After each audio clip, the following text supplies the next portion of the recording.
Hi, this is Louisa and I'm going to do a quick standing session with you, which is hopefully quite easy to fit into your day because you can do it all standing. You don't have to really get your mat out. If you've got a band or some light weights, you may want to use that for one exercise, but it doesn't matter if you haven't got them, you can still do everything without. And you may want a chair or something just to help you with a little bit of balance work. If you do have an overball, you could use that, but again, it's not essential as well. So we're going to just start in standing. So initially, I'm going to come into my standing correctly position. So neutral and parallel. Might help just rock through the feet a little bit and begin to spread out the toes.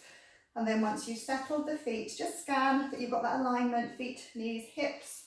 Try to find your neutral pelvis. Try and increase that space, rib to hip. Let the shoulders soften and the neck lengthen.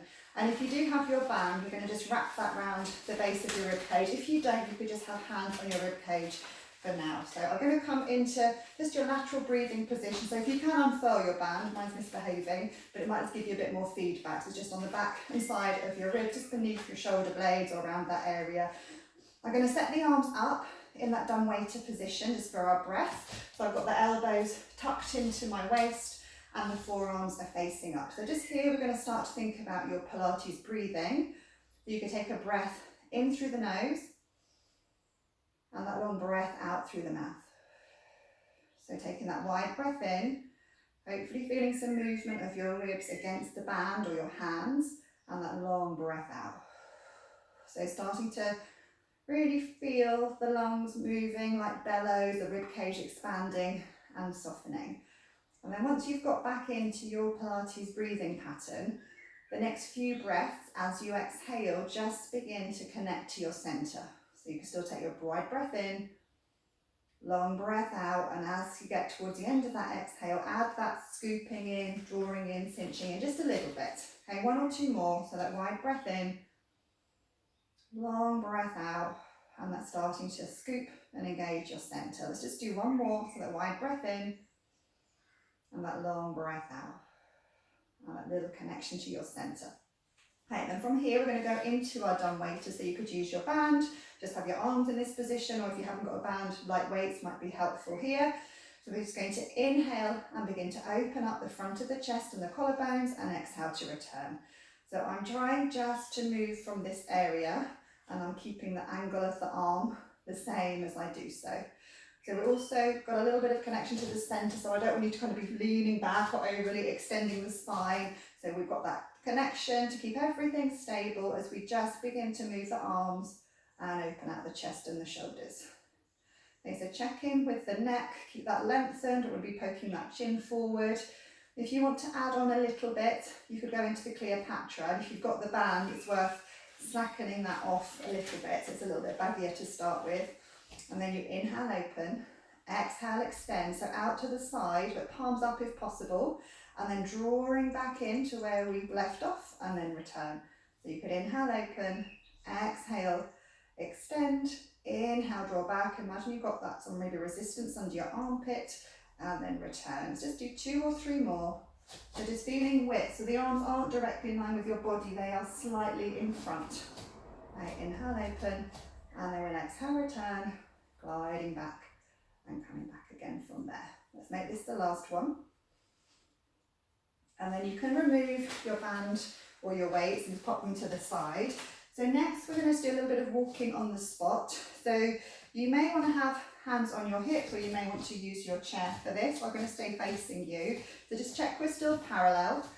Keep breathing, centering, lengthening up throughout. I'm just going to peel up one foot so the hip and knee is in line with the second toe, and then I'm slowly going to change over. So as you're doing this, try to keep that same distance rib to hip so you're not hitching up or wiggling your bottom as you go. And then once you've done a few, perhaps you can begin to keep that top half of your body really still as you begin to do your walking on the spot. So those little prances. So still breathing, scooping, centering, lengthening. Good. Just do a couple more exchanges to each side, keeping that parallel alignment. And then we'll come to standing and just standing tall from there. So from here, let's do a little bit of thoracic rotation. So I'm going to bring the fingertips onto the top of the shoulders, let the elbows just soften. So throughout here, we're going to keep the hips facing forward. So inhale, think of length, and then exhale, we're going to just rotate round. I'm heading to the right first, and then inhale back to the centre. And exhale other way, inhale back to the centre. Just 2 or 3 more, so just that upper back, neck and head beginning to rotate. If the pelvis is beginning to join you, maybe imagine that that's going the other direction, just to try and keep that on the straight and narrow. I'm going to just finish off with this one here. Okay, and then you can release the arms down. From here, we're going to go into some squats. Slight variation for some of you. I'm going to show you sideways on, but it's still going to be parallel. Okay, so your normal squat that a lot of you know if you come to class with me is that we sit back and we float the arms up. We're in that kind of chair squat, and then we stand tall again. So for today, initially, I just want you to let the arms dangle and hang free, really. So as you exhale, we're going to sit back into that squat, just let the arms dangle, and then inhale, you'll stand tall. Okay, so just let the arms be where they need to be. You might need to gradually ease into that squat range of movement. See how you go.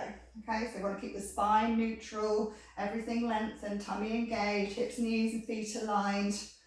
Okay, if this is okay, the next add-on you can do is you stand up on the inhale, you could add the arms floating up like a ribcage closure, and then as you're low on the exhale, they can swing back almost like a chest expansion. So you inhale up, exhale lower. So we've got a little bit of momentum through the arms, which will hopefully be helping with your squat and nicely mobilising your shoulders as well.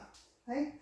Final option to add on is the next time you stand tall, you may want to hover up onto the balls of the feet and you lower the heels back down and away you go again. So it's inhale up, exhale down, inhale up, exhale down. We'll just try a couple more.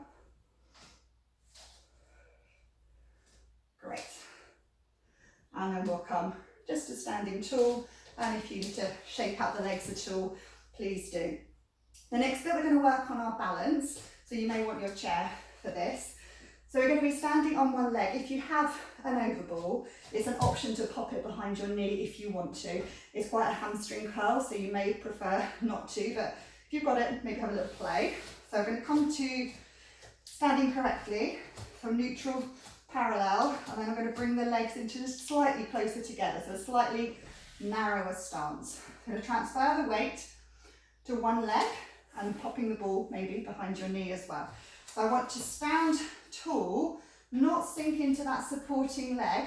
Keep that waist long and lifted, so keep breathing, centering, and begin to find your hip range. So your hip flexion here, bring it in as far as you can without going into a pelvic tilt, and take it as far back as you can without dipping. So around 5 would be perfect. Checking in with that supporting leg, breath, and lengthen. Okay, so after around 5, we can swap onto the other side, with or without the ball. So transfer that weight, adjust the chair if you need to. Try not to lock out that supporting knee. So breathing, centering, lengthening. Just see your range as you bring that leg forward and backwards, keeping the pelvis steady and the waist really long. Great. And then once you've done around 5 here, let's take the ball away for a moment. We're going to add on. So we're going to do one leg, hip hinge, so like the waiter's bow. So with or without the ball again. Use the chair to help you for now. So square everything off as best you can. Still try not to lock out that supporting knee.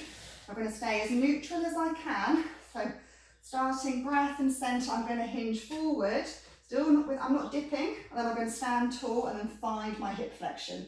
We're going to head back as I hinge, and then coming back up. Again, we will just do around 5. Keep the hips as square as you can. Keep that length through the spine. So keep breathing, centering throughout. You might want to exhale as you head down, inhale up again, but see what works better for you. And after around 5, I'm going to switch over. Oops, try not to drop your ball as well like me, but never mind. So I'm going to grab that now. Standing tall again, squaring off that pelvis. Try not to lock out the knee. I'm going to exhale, hinge forward, inhale tall. So still try and find as much hip range as you can, keeping that stability through your pelvis. Really good.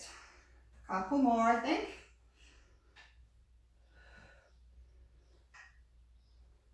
And then we're going to come up to standing tall from there. Shake out the legs if you need to. So you're going to stay standing. I'm going to just sit down for a moment so you can hopefully see my arms fully lengthened. Okay, so you stay standing parallel. You could do it seated as well. Just want to float the arms up. So think like a rib cage closure. You've got connection of the arms into the shoulder joint and the palms are facing inwards. So imagine you're doing a shoulder drop in this position. I'm going to inhale, reach up, and then exhale, release. So inhale, reach, exhale, release. You might have noticed I'm also doing like a little bit of a side reach motion here. So I want you to get a little length and stretch in that area, okay? And you may also want to look towards the hand that's reaching up if that's comfortable for your neck.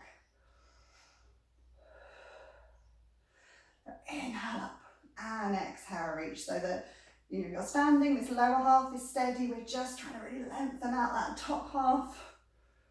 Great. Do a couple more with or without looking towards your hand as you go, keeping length through your neck. Okay, and then we're going to head back to our standing position. And we're going to do some arm circles. So I'll show you standing, then I'll head down so that you can hopefully see my upper body on its own a little better. So let the arms just release down by your side, shake them out a little bit if you need to. I'm going to inhale, just float up to that ribcage closure position, and then exhale, just semicircle the arms around. Okay, so I'm going to come down just a little bit so you can stay standing, but inhale up, and then exhale that semicircle around. So inhale up, and that semicircle around. If it feels comfortable to you, you may want to add a little bit of upper back extension. Just let the gaze and breastbone shine to the ceiling as you circle, and then we'll come back up to. Just a couple more. Last one. And then we'll unravel from there. Still be in your standing position, although you might have joined me to sit or kneel for a moment. And you may benefit as well just to revisit a little neck stretch. You can bring opposite hand, opposite shoulder, shake out that arm, lengthen the neck, slight chin tuck, and just tilting the head to the side. Taking a breath or two here, and maybe turning that head so you drop your gaze perhaps towards that bent arm. Then unravel back to that tilted position and stack up. And we'll do the other side, so opposite hand, opposite shoulder. Shake out that arm, lengthen chin tuck, tilt, maybe add that little bit of rotation. Couple of breaths there. So I'll just drop my gaze towards my bent arm. And then unravel to face forward, stacking up, a little shake and shrug out those shoulders. And thank you for joining me. I hope that's helpful for you just to fit a little bit of movement easily into your day without having to get onto the floor at all. So if it is, please do like and subscribe and let me know, and have a great day and hopefully see you soon. Thanks for joining me. Bye.